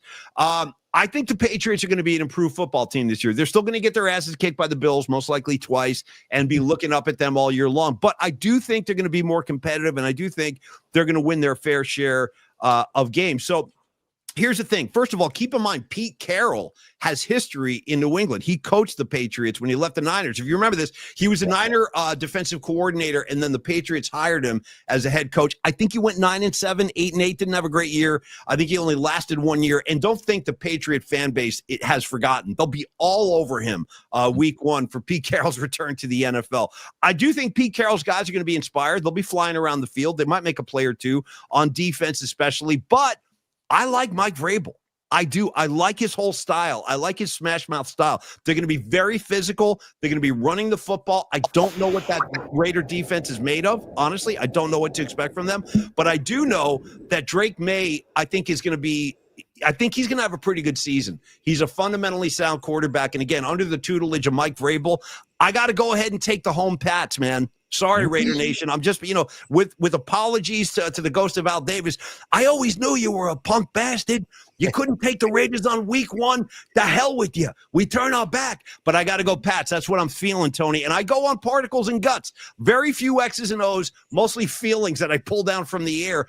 And right now I'm feeling a very strong Patriot vibe. So, again, I think that the Patriots ground game might be a little too much for them in the long run. So take the Pats, give the 2.5. Dude, okay, so I like it. I thought you were going to take the Raiders, so you surprised me. So good for you taking the Pats. Okay, yeah. Paulie, my final pick, my second pick of the day. Earlier I said I like the home dogs, but there are certain limitations to that. Hey, there's a limit. Everyone's got a limit. Yeah, right. I have my limits, and when the Browns are a home dog, I'm not going to take them. I'm going to take the Cincinnati Bengals minus the Cincinnati Bengals are given 5.5. Cincinnati's offense is just too potent for the Browns. It's just too potent for the Browns. I feel like, and also nothing against Joe Flacco, but I feel like Joe Flacco his time is running. I can't believe he's still in the league, and I can't believe he beat out Dylan Gabriel, especially. Like Dylan Gabriel, I got to be honest with you, I'm not a big fan of that kid because he abandoned Oklahoma, and anyway. But I got to say, I think he's a good quarterback, and I'm very surprised Joe Flacco won that job over Dylan Gabriel. And I know Shedeur Sanders too, but Dylan Gabriel is like ready for the NFL, and they're going with Flacco. Kind of weird. I mean, the Browns, Myles Garrett, right? Malik Collins, a couple of studs on the D-line right there. Devin Bush, one of the linebackers. So they have some talent, but there's just a bad, dark cloud over the Cleveland Browns, especially as long as Deshaun Watson's involved, in my opinion. And also they have that Quinshon Judkins rookie who is basically now on 3rd on the depth chart I saw. And they have Jerome Ford going, who's not a bad back, but I still think that Joe Burrow, Jamar Chase, T. Higgins, they're going to be just fine, and they're going to cover, and they'll win by at least a touchdown in Cleveland. So I'm taking Cincinnati minus 5.5. That's my second pick, Paulie. Tony, I had a quick question for you. And you know me. Now, if you're new to the show or we haven't gone through a football season together yet, you're going to find this out. I love Joe Burrow. I freaking love the kid. He's such a gangster. In fact, when Joe Montana recently revealed his top 4 quarterbacks in the NFL, Joe Burrow was one of his favorite guys. And that does not surprise me because Joe knows he can ID talent when he sees it. But I do worry about that Bengal defense, Tony. I don't know if they are going to be able to stop anybody. And it really sucks because Joe Burrow is as talented as any QB out there in my mind. I would take him. If you had a choice of Burrow or Mahomes, honestly, who would you take, Tony? I would take Burrow. I really would. Me too. And he's like the one guy that can stare down Patrick Mahomes and kick his ass on his own field. But the team around him, dude, I worry. How about their defense, T? How much confidence do you have in the Cincinnati defense? I don't have much, but they're going to give up theirs. But I just don't have any faith in the Browns. It basically boils down to not having any faith in the Browns, really. I mean, yes, Cincinnati's going to give up theirs for sure, but they're also going to score a ton. So if anything, maybe we don't do this in the hot and sour picks, but maybe take the over in this game, which I should see what the over is in this game too, because like that. Over. No, absolutely work that in, dude. Absolutely. Yeah. Taking the over probably sounds like a good move. What is it? Do you know? I have it right here. It's 48.5. It's 48.5 is the over under. See, that's Vegas, man. Freaking Vegas, dude. That's like the perfect number. It's a high number, but I would probably take the over on that. Because like you said, since he's D and the Browns are kind of a mess too. So just like I said, bad vibes for the Browns too. So I'm going with the good vibe, Joe Flacco and the frosted tips, and T. Higgins and Jamar Chase. They both are together and they're happy. So we'll see what happens, but I'm going with the Bengals -5.5. I like the pick. I like the pick, T. I like it. And I got to say, I still feel like the Bengals should have a Super Bowl. I think that Burrow should be wearing a ring right now. Don't forget, when they played the Rams in that Super Bowl, do you remember that phantom holding call? Late in the game, like in the fourth quarter, there was a holding call on a linebacker from the Bengals. I forget the guy's name. And that allowed the Rams to, prolong that drive and ultimately score and win the ball game. And I didn't like the call at all. I thought it was a BS call. Anyway, from that to this, my final pick of the game, then we do music assignment and we're out of here. As I promised, we got to talk Niners on week 1, and that's exactly what I'm about to do. All right, here we go. Listen, we all have questions, right? How's Christian McCaffrey's calf? How's Freddie Warner's ankle? Is Brock Purdy ready to ball? He's got that big contract. More importantly, how's his offensive line, dude? How's his offensive freaking line? Can they protect for him? He's going to need that. How's the defensive side of the ball? I do have questions in the 49ers secondary. I'm not crazy about what's back there, but they're going to have to tighten up and play great football, especially up in Seattle. Listen, the spread is 1.5. Very small. I mean, a spread like that is really, to me, has no phasing on the game whatsoever. So the Niners are giving Seattle 1.5. Fine, go ahead, take your 1.5. I think it should probably be like a 3.5 point spread. But Vegas says 1.5. Fine, better for us. I'm taking the Niners to win week 1. And unlike Creative Tony, I don't bet against my own team. You know what I'm saying? Tony's happy to bet. He's like, oh, bet on take the Dodgers, take the Chiefs. Did it today. Talk about the Chiefs today. I could never do that. I'm too much of a weird, spiritual, weirdo type to bet against my own team no matter what. And I wouldn't anyway. I actually like the Niners to win this ball game. I think they have just too much firepower. Ultimately, hopefully, if everything's churning and going well. Tony mentioned Ricky Pearsall. Let's see what he's got. Jawan Jennings, make some plays for me. I expect it now from you. You want to be the big guy on the block? Make some plays. Don't be a CD Lamb dropping balls 3 at a time. Make some plays. Christian McCaffrey, make some plays. George Kittle, make some plays. Defensively, though, I am I need to see what's out there, Tony. I don't know what kind of D we're going to have. I love that Salah's back. I mean, he's like the perfect guy, but he doesn't have the personnel he had when he was here the first time. He just doesn't. Look at how many guys have left. Where's DeForest Buckner? You know what I mean? Where's Dre Greenlaw? All these guys have, poor Dre Greenlaw too. We think he's going to miss week 1. And I love Dre. Remember how great of a guy Dre was when we hung out with him in San Jose that night, Tony? Super cool guy. Yeah. I wish him well. Anyway, I'm taking the 49ers. I'm going to give Seattle 1.5. And that, my friends, Tony, can I see the menu one more time on our way out? The visual is too good to give it one more time. And thank you, Don Peralta. Take the Niners, give the 1.5. And by the way, just a great stoner kind of observation here. You know what's great about this? And I don't want you to change this. Dom, don't change this.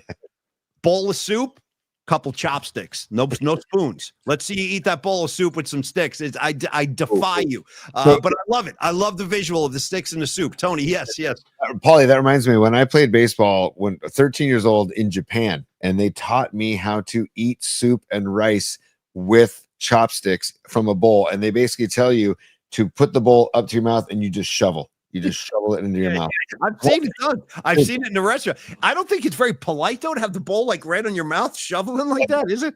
I'm telling you, that's what the family that I stayed with, shout out to Etsuko and Asai, A-S-A-I. The Asai family. They had me for a week in their house, and they were so nice. Anyways, they taught me how to. And by the way, Etsuko was the mom, and every morning I woke up, and next to my bed was a halved grapefruit with sugar on the top of it, and she wedged out each wedge with a toothpick. You got to wedge them out. No, that's a big move right there, and that's a gangster move. And by the way, if I may, Tony, gently suggest all of you grapefruit enthusiasts, I happen to be one too, especially the pink. I love a good pink grapefruit.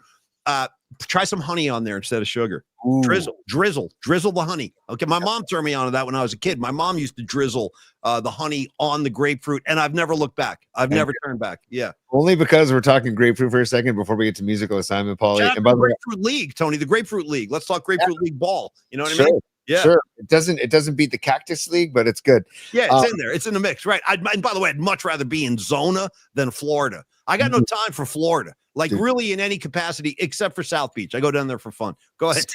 Scottsdale, Arizona.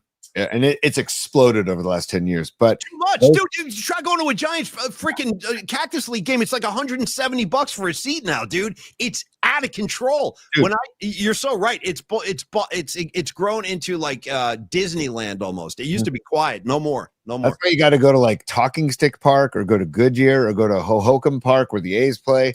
Like you can find great seats at for the A's spring training games.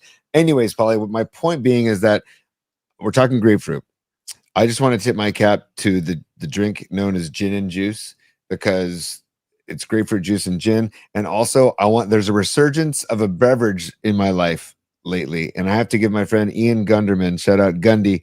He made me a drink the other night with 21 seeds. Is this like this tequila, but it's cucumber and jalapeno infused tequila. Oh, that sounds nice. Except for when you throw it up later, that can't be pleasant. Especially jalapeno. But go ahead. Moderation is key. Moderation is key. Just be a wise ass. Go ahead. Yeah. I know. And then club soda, and then just a few shakes of Fresca.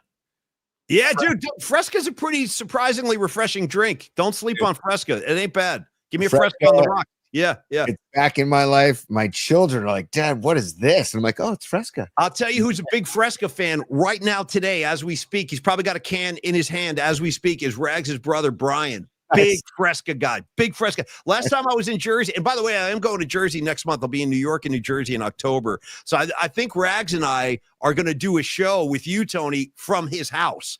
So Rags and I will co-host with you one of the dates in October. I'll give you the date soon. But anyway, look forward to that. But anytime when I go to Jersey, Rags' brother Brian is always like, he calls me Smack. Everybody in Jersey calls me Smack. That's my nickname back there. You're going to learn that as the months go on. But he'd be like, yo, Smack, you need a Fresca? I'd be like, yeah, if you're having one, I guess so. Give me a Fresca. Tony, let me go back to the grapefruit thing real quick, and then we do the musical assignment and we say goodbye. Mm-hmm. One of my favorite drinks, and watch out because they're freaking dangerous. Anybody can make them very easy. Grapefruit juice and vodka on the rocks. Oh, boy. Watch out. Summer in 1991. I'll never forget that. I drank those the entire summer. I was up in Boston. Oh, yeah, that's a Greyhound. That's known as a Greyhound. I'll tell you what, I did my time with the Greyhound, buddy. I did my time. I really did. Did you ever indulge with the Salty Dog, which is a Greyhound with the salted rim? I don't think I did, but it sounds good. I would definitely do that. Yeah. Just the almighty grapefruit. People need to have more grapefruit in their life. It's so good for you, full of antioxidants. And Escobar is a super. Hang on. Escobar is a super. He says, I always drizzle honey on the grapefruit before I eat it. Beautiful. Escobar. I tell you what, I'm pretty much in lockstep with Escobar on a variety of things in the world as we walk through life together. Me and you, Escobar, we're gonna drizzle it up together, brother. And shout out, if I could, can I get risque for a second on a Friday? Get loose. Shout out to the film we weren't supposed to see when we were teenagers, dude. This was a big deal when we were kids. Bo Derek released this movie. It was like unrated called Bolero. She's running around naked the whole movie, so we all wanted to see it. And there's a scene in that movie that involves some honey, and I'll just kind of leave it there. Hey, I didn't write the script. I'm just telling you what I saw. And I wasn't supposed to see it, but I did. Yeah. I can't emphasize the impact Bo Derek had on my generation. Tony, go ahead. Well, the line in Fast Times, Bo Derek gets mentioned in Fast Times. Yeah. Bo Derek's blanks. Yeah. That kid. You're gonna scratch my brother's car. Oh. No, I'm not. Man, the greatness of honey. Do you put honey in your coffee? Every day. Right now. I got honey in this right now as we speak. It's good for your throat too, man. It is. By the way, shout out to Dr. Young too. The teeth whitening project, day 5. I'm on day 5, teeth whitening. That's why I got the straw. So drinking coffee. Clank it for me. Let me hear the metal. Yeah. You're the only guy I didn't even know they made metal straws till I met Creative Tony. He's ahead of the game. Yeah. And then also, just the whitening it's actually quite an experience, and it's very relaxing. I put the things in, and anyways, that's where I've been watching America's Team with the whitening molds. Can we get a VIP video of that, please? Can I or some kind of footage of you with the mouthpiece on watching the Dallas thing, please? Pretty please. I need that for my own comedy. Okay. Shoot something this weekend. VIPs, we'll get you some new content soon. I was encouraging Tony. Tell me if you like this idea real quick before the music assignment. I was telling Tony that we should do some VIP videos for the fantasy league. Since we got guys in the PNP thing playing fantasy and we're playing fantasy, maybe we'll do some VIP fantasy stuff. Anyway, just something to consider. Yeah, dude. And I'm playing Beat LA, and she has a good squad. She's favored to beat me this week. But I'm playing Beat LA. and I had I'm trying to look at the my squad, but maybe I can find it later. But it's a good matchup between me and Beat LA. I was trying to find the our team. There it is. Oh, I can't find it. It's okay. But Beat LA, hey, if I don't win, I hope you do. You'll win, and I hope you have a good season. So, but Paulie, it's time for the musical assignment. Yeah, as we're going to do that, stand by, because I'm going to give Shannon Kaler some love here because we have to, because he made this for us. Stand by.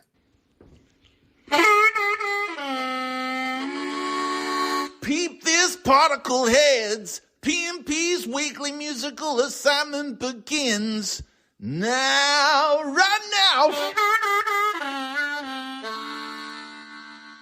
Thank you, Kales. Love you, buddy. You're out there somewhere doing your Batman stuff, I'm sure. All right, Tony, musical assignment. Now, you hatched the idea this week, so explain it one more time, and then you kick it off.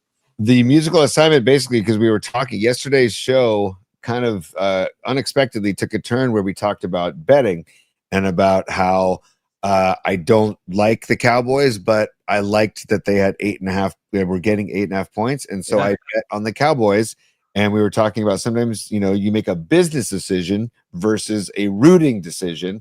And if you bet on the Chiefs or the Cowboys or the Dodgers and they lose, you're stoked that they lost. And if they I almost dropped my coffee. Nice. I heard the clank. I heard the clank of the metal. It comes in handy. See? Yeah. Talking with my hands, man. Yeah. Back in radio days when there wasn't a visual, you could talk with your hands all over the place. I still do. I still knock shit over all the time. It's a big flaw of Paulie Mack.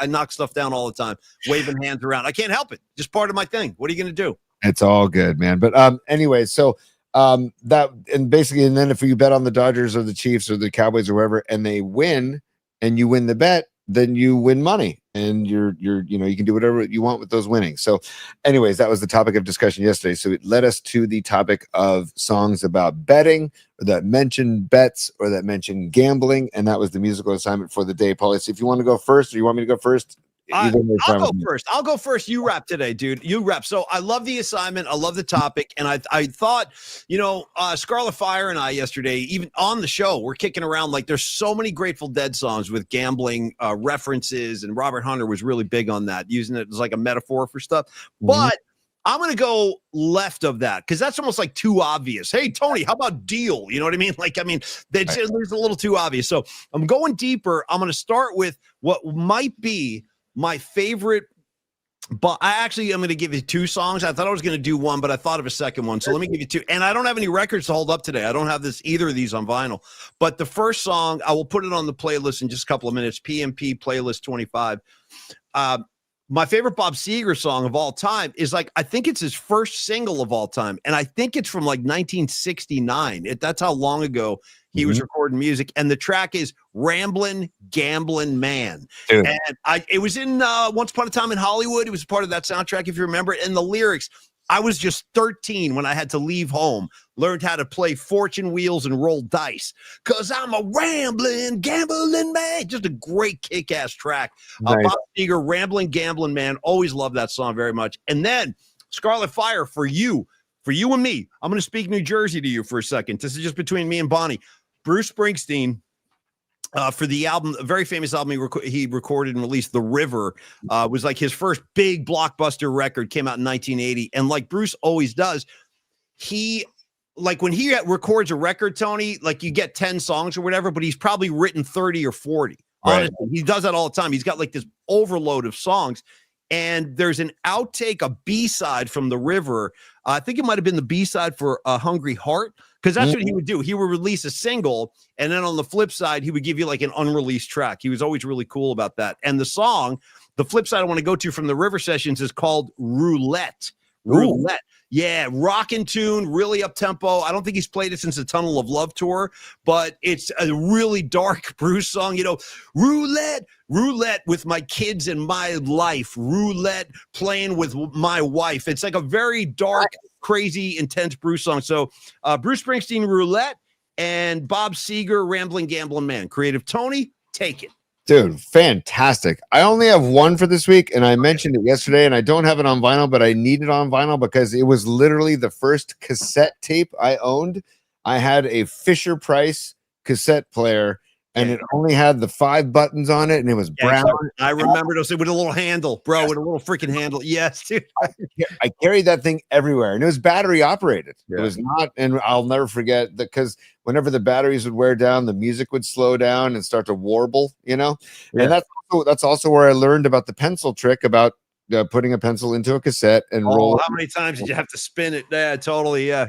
But the Who's album Face Dances was my first cassette I ever owned. That and the Cars Heartbeat City. I bought both of them at the record store that I still frequent, Vinyl Solution in San Mateo on 25th Avenue. Shout out Tommy Tunes. The Who's Face Dances, and I mentioned this song yesterday, and I can't get enough of this song, even at the age of 52 years old. You better, you bet.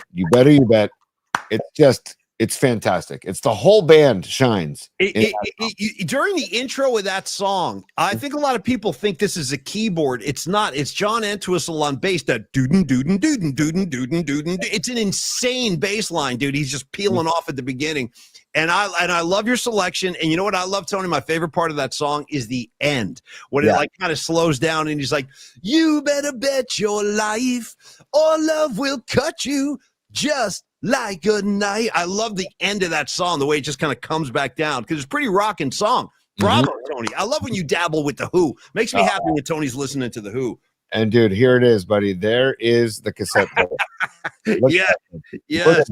I mean, can I get a close up on that? Look at that thing. Look at the look at the buttons on that thing. Dude, the speaker's like this big. It's a tiny little speaker. It's great. We all had those when we were kids. Yeah.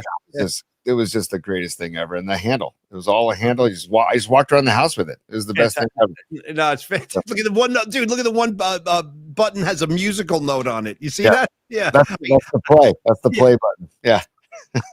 Totally. Hey, I'd be willing to bet you, Tony, that when I see the Who in a couple of weeks, and you should come to that gig too. It's a Shoreline.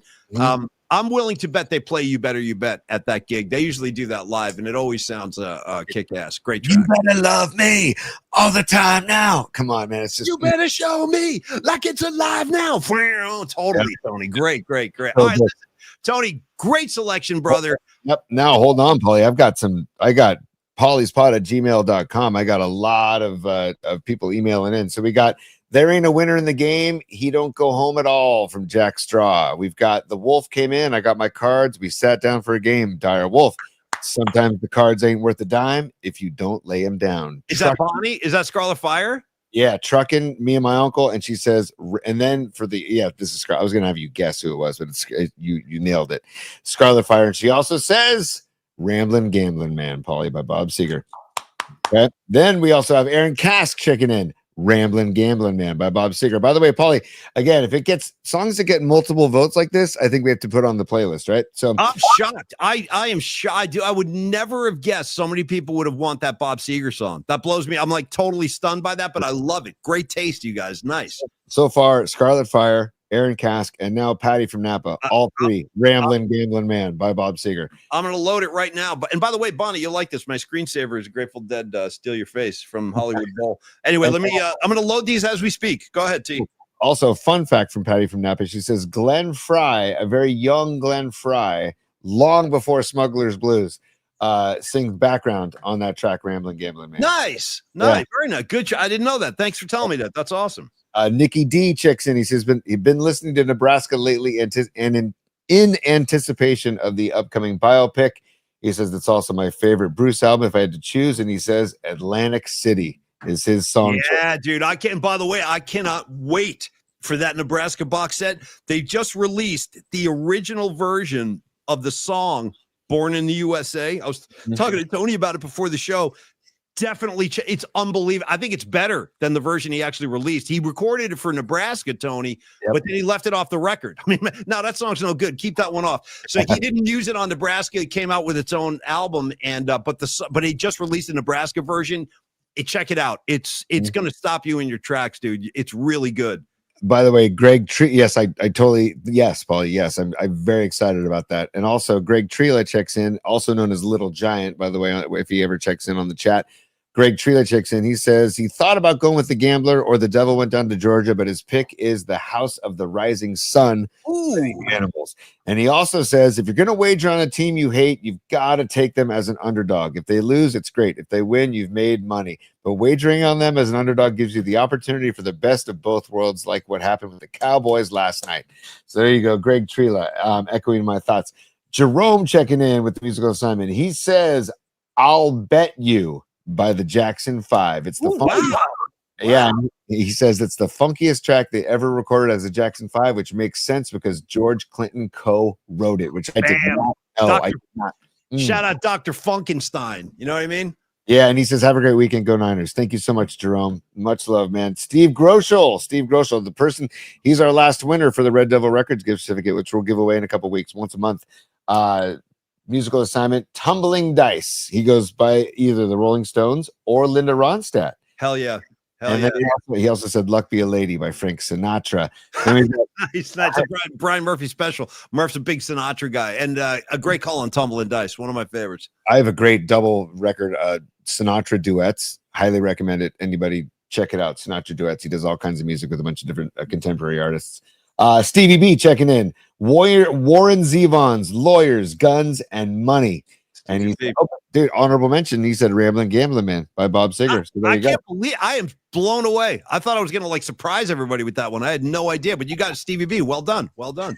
How about Noemi checking in from Martinez? She says, I got an old one for you. Stagger Lee by Lloyd Price, a song about a fight between two gamblers. Love it, Noemi. Thank you so much. And Ray Goodman, right after Noemi, also from Martinez. He goes, Ace of Spades, Motorhead. Wow. Wow. Dude, he says, Give It to Me by Rick James. I Betcha is the line in the song. He says, Shape of My Heart by Sting. And then he says, Tumbling Dice by the Rolling Stones. Phenomenal. Yeah. Marky Graves checking in. Dude, Still the Same by Bob Seger and Roll the Bones by Rush. And You Better You Bet by The Who. That boy, Marky Graves. You and I, same page, buddy. Thanks again for the Geezer Butler t-shirt, brother. Love it. And then we've got Don Peralta checking in. And he says, Casino Boogie by the Rolling Stones. God, you guys, well done, man. You guys are coming strong today. Casino Boogie Exile, man. Totally. Yeah. Real quick, Dom also says Luck Be a Lady by Sinatra, Deuces Are Wild, Aerosmith, and The Angel and the Gambler by Iron Maiden. God, wow, Dommy, nice, brother. Nice. I like how Dom sends a 4-pack every week. Not one, not two, 4. Here's 4. Yeah, I love it. And then finally, just to round it out, John Joseph, he says Thin Lizzy's Cold Sweat. Let's see. The band Angel Dust has a song called Gambler. Okay. He's also got Motorhead's The Ace of Spades, and he also has AC/DC's The Jack. Oh, whoa, yeah. She's got the jack. Go bow, bow. She's got the jack. Great call. Johnny, fantastic, brother. I expect nothing less from you. You always dazzle us with your selections. Tony, bravo, Noemi, bravo, Ray, and Dommy, all you guys, man. Well, very, very well done. I cannot believe how many Bob Seger votes came in. I really am stunned by that. I'm stunned. Also, Paul, I want to give just props to Sweet Mad Hatter, who was not on the show today, but he sent in emails. He's out salmon fishing, and he hit his quota, 8 salmon. He got his quota, and he sent in an email saying, we got our limit. So congrats to Sweet Mad Hatter out there. I thought I was hot ass for catching 5 bass last week. I got to keep talking about it. I can't believe I had such a good day out there on Hidden Valley Lake, dude, reeling in a 5-pack, but an 8-pack of salmon, even better. Good for you. Again, the playlist, I just updated it while Tony was reading the listener selection. So PMP Playlist 25. It's on Spotify. Tony, how do they find it on Apple Music again? Real quick.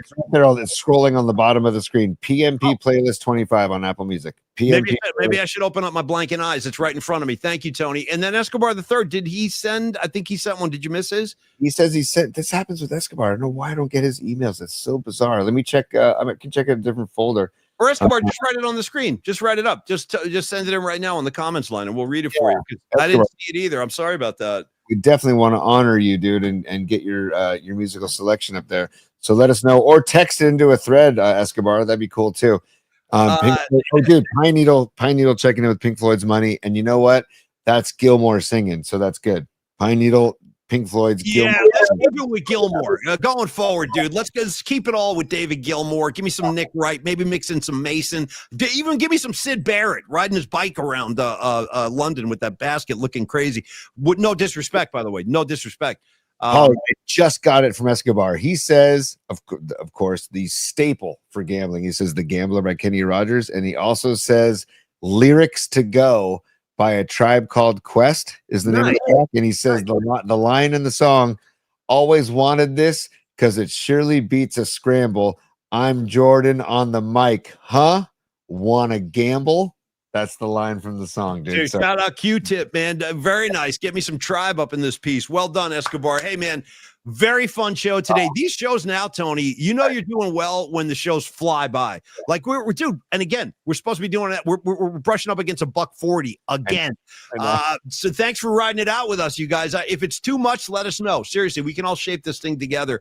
We're trying to keep it a little more condensed, but it doesn't really work. I will leave you with this. I will say thank you to Stellar Design and Dom Peralta, 650-796-3144.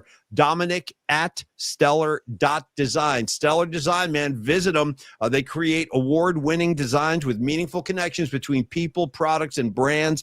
No matter the size of your company, Stellar Design can help you make design impact. Thank you, Dom. Also, thank you. Real quick, Paulie, on that note, sorry to cut you off, but also just the announcement that Baller Cam just partnered up with the San Francisco 49ers. The latest development from Stellar Design, which is Baller Cam, which is a way to record youth sports and broadcast it live to the people that can't be there. ballertv.com, by the way. Also, they just partnered up with the San Francisco 49ers. Just a big announcement for Stellar Design and Tom Peralta. And congratulations, Tom. That's a fantastic partnership with the Niners. And throw us in the pizza oven real quick so we can give Longbridge some love. Longbridge Pizza, our first true love on the show. They came to us when we were just getting started, and they said, hey, we want to be a part of this. I can't thank you enough for that, Neil, Andre, and Steven. And if you remember, we were kind of riffing on the air one night. I said, Tony, why don't we get inside the oven? You know what I mean? We're inside the mouth for Dr. Young. So, bam, there it is. Dami Peralta unleashing his skills again. We are now broadcasting live from the ovens of Longbridge Pizza. Okay, this is where your Polymac particle pie is going to slide right in there. That's where your Nico pie is going to slide right in there. I also really encourage you to check out the sandwich selections on Wednesdays. You know how I feel about the chicken parm. Best one I've had since I've been on the East Coast, and I'm not exaggerating. It's really, really good. And even to back it up even more, Neil goes, here's what I'll do. You want a chicken parm? I'll start stacking cutlets, Tony. Stacking, not one. I'll stack the cutlets for you, and then I'll give you a side order of sauce. That way you can slam dunk it right in the sauce with every bite. I can't say enough good things about the sandwiches. They're fantastic. Try the Vinny's Gabagool. Try the crushed cheese, or the chopped cheese rather, and also the Vibin' Out burger, which is fantastic. I ate one last Tuesday before the Giants game. I ate a Vibin' Out burger. It was really, really good. And he stacks them up again. One burger's not enough for Neil. He goes, you know what? Stack them two at a time. So he stacks up the patties, serves it up fresh like that, Tony. And then there's all the vegetarian options for Tony and the gluten-free options. If that's an issue for you, they've got all your dietary needs taken care of down at Longbridge Pizza, Tony. Final words, kid. Giants back in town next week hosting the Diamondbacks.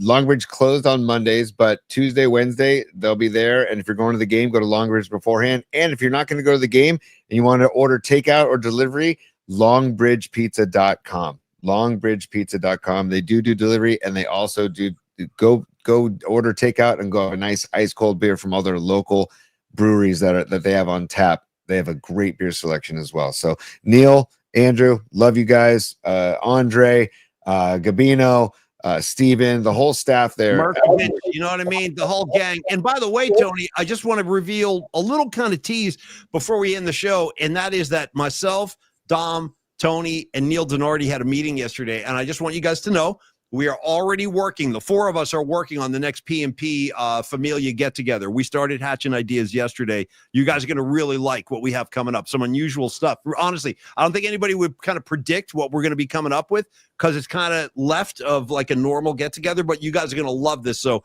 tune in next week. We'll start to trickle out the teasers, and that'll be coming up. I think our next PMP Familia get-together will be, I'll just start in a broad stroke. It'll be in the month of October. It'll be on a weekend. and you guys are going to have a great time. You're going to freaking love this. So thank you to Longbridge. Thank you to Dominic and Stellar Design, and thank you to all of you. Don Peralta, Gravy Graves, Centaur, Corinne, Aaron Kask, Monica Lopez. You guys know Karen Bell, Corinne. We freaking love you guys. You guys really put the wind in our sails and help this show. So thanks for showing up every day. Sorry the show was so long today. Tony, we're bright. Again, this might be the longest show we've ever done. I didn't mean to do this. I really didn't. Before the show and our meeting today, we're like, yeah, we can't go too long. It's almost a 2-hour point now. So you guys go enjoy your weekend. Have a great lunch hour. And Tony, your final words, and let's go home. Happy birthday, Ray Goodman. And have a great gig tonight. William Welch Winery in Martinez. If you want to go out to Martinez and see some great local music, Ray Goodman and the Soulmates go on at 6:30 to 10 p.m. No cover charge. Bring your own food if you want. 2-drink minimum, and have a blast and celebrate Ray's birthday and watch some damn good local music in Martinez, Paulie. Thanks, Tony. And final words, everybody enjoy your weekend and go Chargers. Don't forget what I said. Defund the Kansas City Chiefs. Defund their asses. Let's see, you know what I mean? Everyone's defunding this and defunding that in the government sense. I say screw all of that. I'm not into the government. I want to defund the Chiefs. Who's with me? Okay, I want to know when we go marching. I need some soldiers at my side. Tony, bring in David Lee Roth. Let's go home, kid.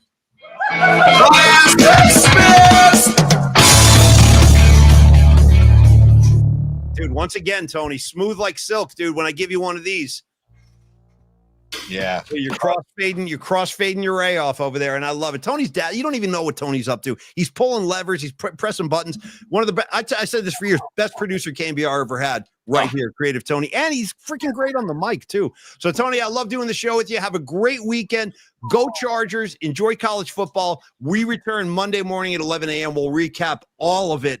And I'm looking forward to that VIP video with the mouthpiece. Don't forget, send it out tonight, T. Throw in your mouthpiece, roll some footage, and send it to our friends. And include me. I want to see this thing. Mouthpiece it up, kid. Go Niners, go Giants, go Chargers. But if the Chiefs happen to win and cover, then I win some money as well. So we're all going to be happy. So have a great weekend, everybody. Peace, y'all. Cheers, Take y'all. care.